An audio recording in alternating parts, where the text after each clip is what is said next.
I was able to reach financial independence in my 20s because I stopped doing a lot of things that used to work 20, 30, 50 years ago, but no longer work today. But these are some old school money rules that I quit.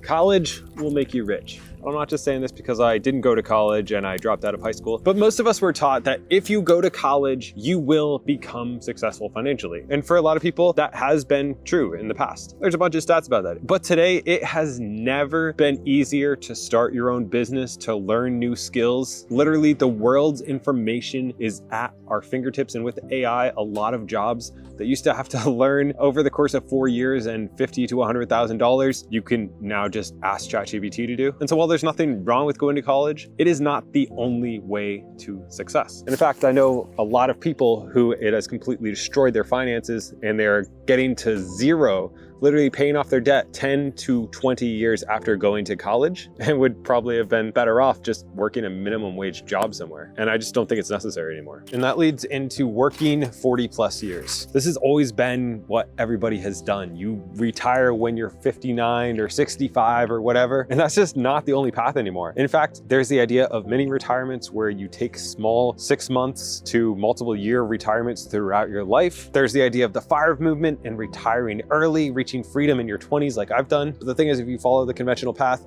you go to school, you get a job, you don't even start working until you're in your mid 20s. And even then you're like 50 grand in debt. It's just impossible to reach freedom that way. I feel like that leads into the 40-hour work week, which I think is kind of a scam. Like the idea that every single job just happens to take exactly 40 hours to get done, when there's tons of stats that people waste like half their day while they're at work. So that's why I love doing things by the job. I get paid by what I create, not by the amount of time it takes to create that thing. And therefore, if I can work 4 hours a day, which more or less I do, that's what I do, instead of it taking 8 hours, which it could take 8 hours, but I just choose to do it in 4 hours by a bunch of productivity stuff. We don't need to get into that. But you can live a balanced life while doing really cool things. You don't have to work 40 hours a week just because that's what people do.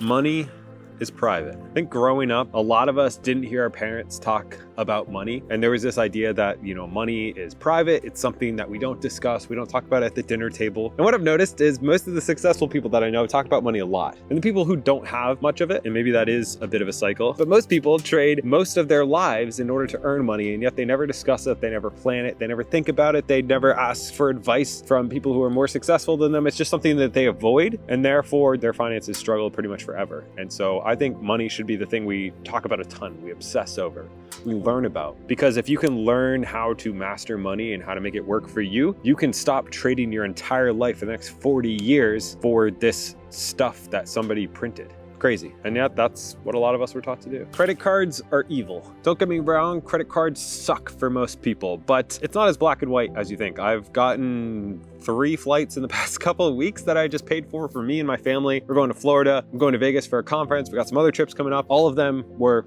free through using credit cards correctly, where we pay for our normal expenses on them, pay them off every month, get 60, 80,000 points, which is hundreds and hundreds of dollars for free when we sign up for cards. Like, you can hack the system or the system can hack you. And so it's not black and white. Cash is no longer king. In fact, if you're holding cash, it is losing value every single day due to inflation. And therefore you need to do things differently than we used to do. We used to keep it in a bank account. Now, if you have an emergency fund, it should be in a high interest savings account. It should be somewhere where it is growing and not just kept in cash or stuff under your mattress. And I think it's even changed the emergency fund, where it used to be $1,000 was an emergency fund and then 3 months worth of living expenses. And I think now, with how long it takes to get a job, the prices of things, I generally keep at least a 6 to 8 month emergency fund. And again, I do keep that in a high interest savings account so I can earn money every single day. It's great.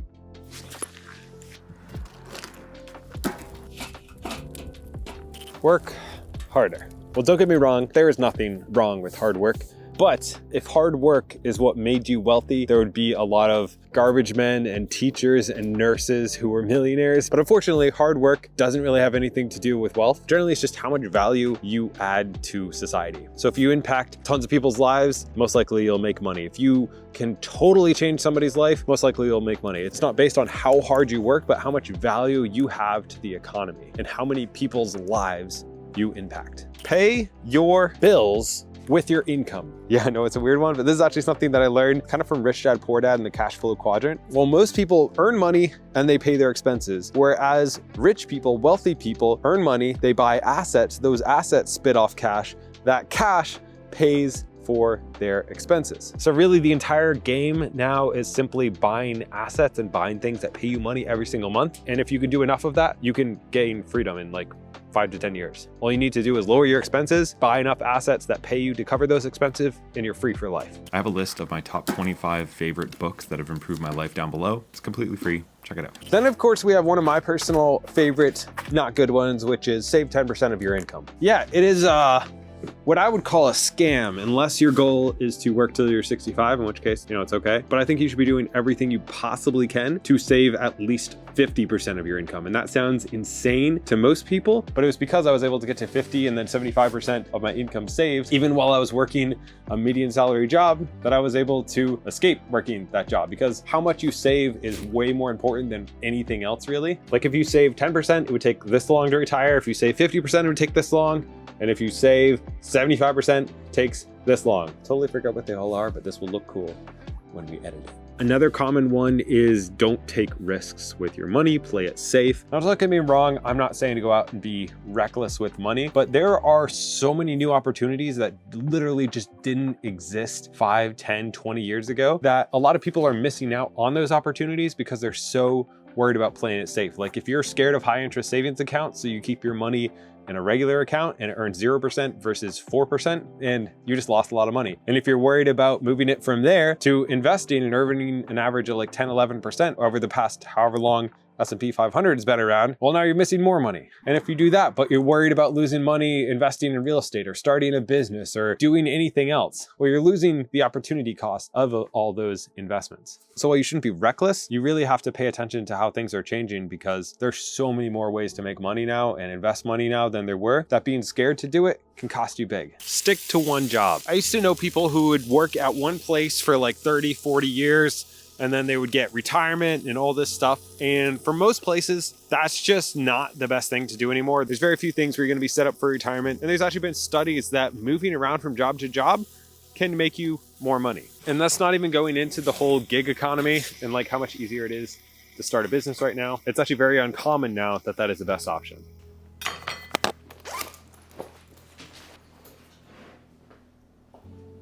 Debt is always bad. Now, don't get me wrong, much like the credit cards, debt is often a horrible idea. However, it can be used for like amazing stuff. Like when you can buy assets with other people's money and they make you money every single month, like I have done with real estate, it has literally changed my life and was the thing that let me leave my job. And if I had stuck with the whole, Dave Ramsey, never have debt under any circumstances ever, honestly, it would have been really, really bad. And I would have lost out on those rentals that I talked about and freedom and tons of stuff. And I think that's horrible advice for like just a blanket statement. Debt is often a terrible thing, but it can be an amazing thing. It depends on how you use it. It's a tool like anything else. It's like saying that a knife is a terrible thing. It is if you use it to stab somebody. It's great if you need to cut meat. So it's a tool.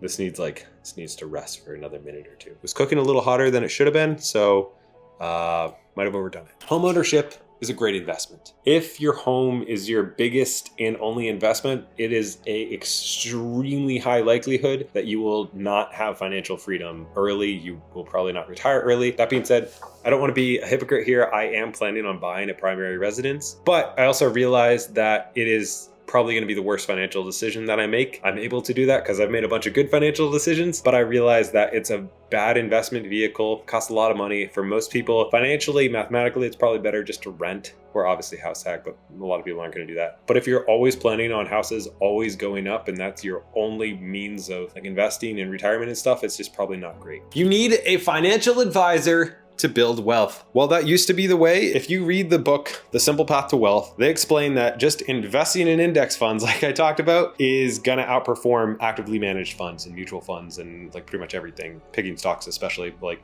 80% of day traders or something lose money. If you just invest in index funds, it's probably going to outperform everything else. So I think really gone are the days that you need to pay somebody to invest for you and you can just do it yourself on apps. I use an app, I'll link it down below. You can get like free money for signing up. It's so simple. You don't have to go to a brokerage now. You do it on your phone, works great. It doesn't have to be that complex. Do you want a free budgeting app? I'm working with a company who is building a free budgeting app. It's not out yet, but if you want to join the wait list, You can sign up for free down below. There's no credit card or anything like that. They just pretty much want to make kind of like a Mint replacement where it's literally the best free budgeting app out there. If you want to be part of it, there's a link down below.